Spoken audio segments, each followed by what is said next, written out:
there, this is Bonnie McCaffery, and welcome back. I'm so glad that you've come back for another VidCast. And this month, I'm in London, and I'm here with my friend, Melinda Schwakhofer, and she's an amazing fiber artist and inspirationist. Now, what exactly is an inspirationist? Well, Bonnie, an inspirationist is what my new title that I've developed for myself a couple of weeks ago. And what I want to do with people as an inspirationist is inspire them to bring out from deep in their soul and inside of themselves what they want to make into their art. Wow, that is really neat. And why don't you show us some of your artwork? Right. I'll start first with the Angelina, which I've been working with just in the past wee while. And this is a postcard that I've made. And this is a piece of Angelina that I ironed flat and then held over a candle flame and put some designs and then worked it into this sort of abstract design. And this is the same sort of technique that I've used to make a little artist trading card. Yes. Yeah. And this is a bowl that I've made. I want to do a series of vessels. This is only the second one I've made, so it's quite small, but I'd like to start working bigger. And it's just using wires and sequins and beads and Angelina and just playing around with the fibers and seeing the different things it can do. It's beautiful, and I love the wires with the beads dangling off there and all kinds of fun stuff that you have going on there. Yeah. That is beautiful. And you've been doing some interesting experiments with the printer. Tell me about those. Yes, I recently started incorporating photography into fiber, and some of the things that I'm doing are I actually have some pictures that I've taken of the South Bank, which is right along where Bonnie and I have been walking this morning. And I've got some pictures that I've printed onto a fiber that's quite similar to Luchador, which is one of the new fabrics. And this is of some people walking along the South Bank with their shadows being cast by the sun. And I love this one because you don't see it at first, but once you start to look at it, then you see there's a couple people here, and there's some more people down here, and people up here. And it's just fascinating because the more you look at it, the more you see.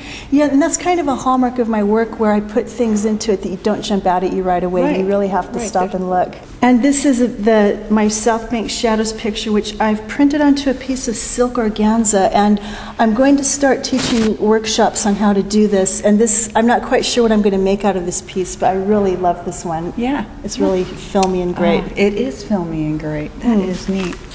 And these, this is an interesting concept that Melinda knows more about than I know.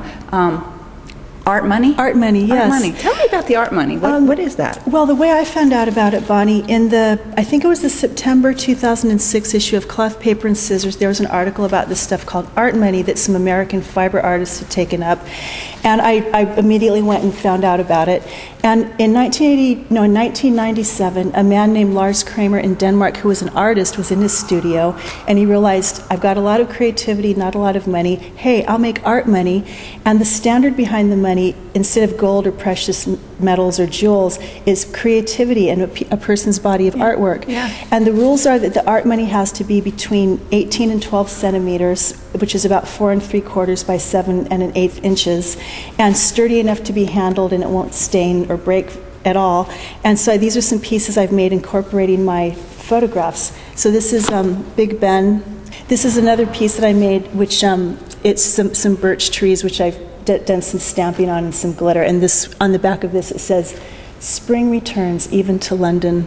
Oh, and it is here today? That's beautiful. And this is the one of my South Bank Shadows picture, which is one of my favorite ones. And on the back of this, I wrote a little poem which reads, "The sun-cast shadows were longer than the sum of our lives together." Oh, beautiful.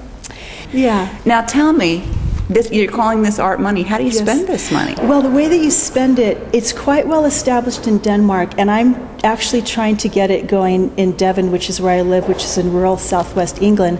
But there's a whole network in Denmark, and I'm actually planning an art money trip to Denmark.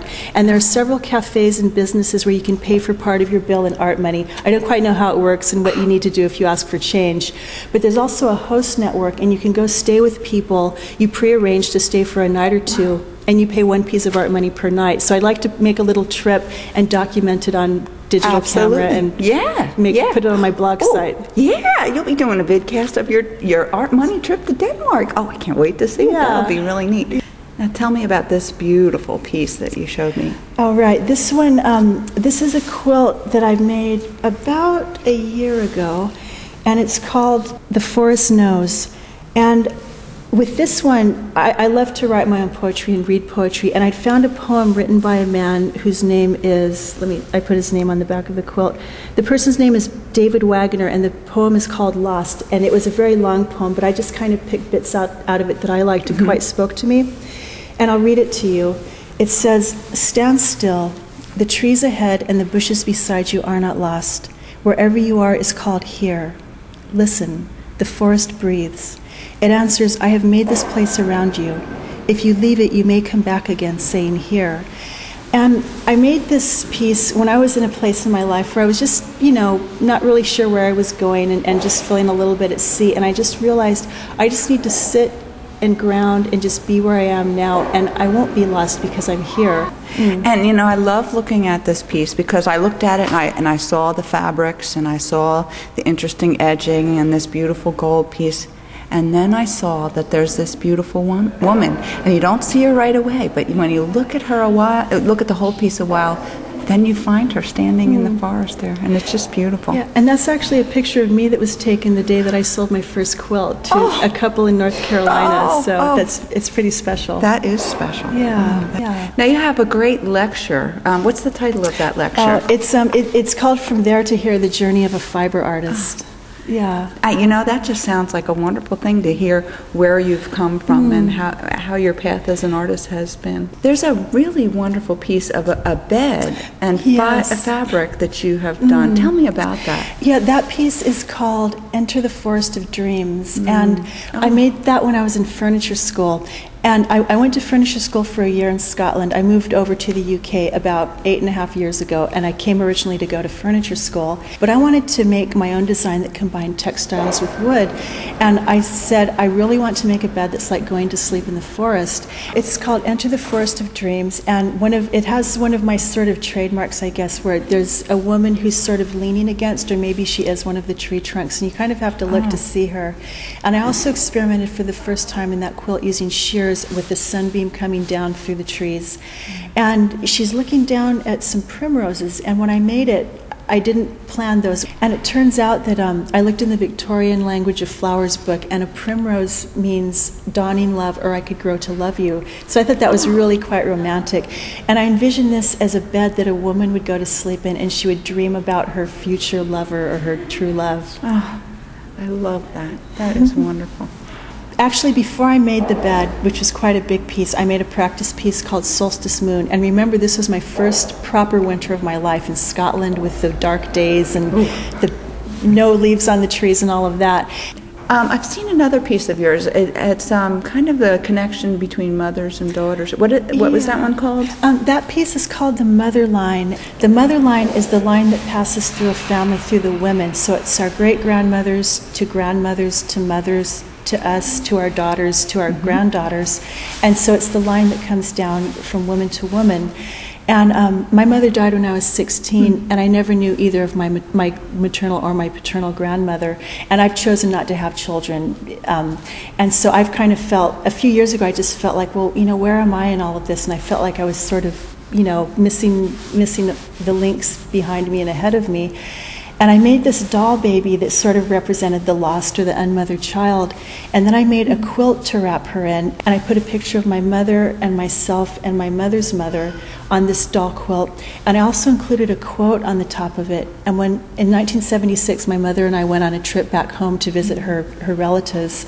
And we stopped in a garden somewhere along the way, and we saw this sundial, and there was a quote that said, "Time flies, suns rise, flowers bloom and die.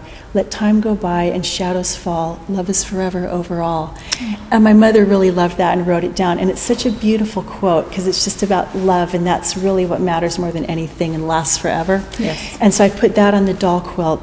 And then I made a cradle board to wrap it in because of my Native American ancestry. Yep. And I machine embroidered what I felt. I made my great grandmother Melinda Davis, who's the full-blooded Muskogee Creek Indian who I'm named for, and I machine embroidered her and put sort of it's like she's a Creek Indian queen, and I put her the river and these sort of earthy colors, and that sort of wraps the baby in the quilt. Yeah. So that was sort of my way to kind of just honor and heal the mother line and sort of reclaim that for myself. Oh, that's absolutely beautiful. I'm so glad that you've come to do this interview with me and that we've shared some of your art with the people. Yeah. And I wanted to ask you an interesting question. Okay. What is your philosophy of life? Wow, my philosophy of life. Just to be positive and to always, if you have a setback, just pick yourself up and find your way around it or underneath it or over it. It's really hard to sum it up in one word. And if things happen that don't go the way you want, whether you're making a piece of art and you make a mistake or something, or just something in your life happens that feels really bad and it's not what you would want, just to try to find the positive out of it and just to try to keep going. If I had to find one word to sum up my philosophy of life, I would say positivity and love. And love. Yeah. Oh, Melinda, thank you so much for doing this interview with me. And I thank you all for joining me this month, and I hope you'll come back next month and see what I have for you then. Thanks for being with me.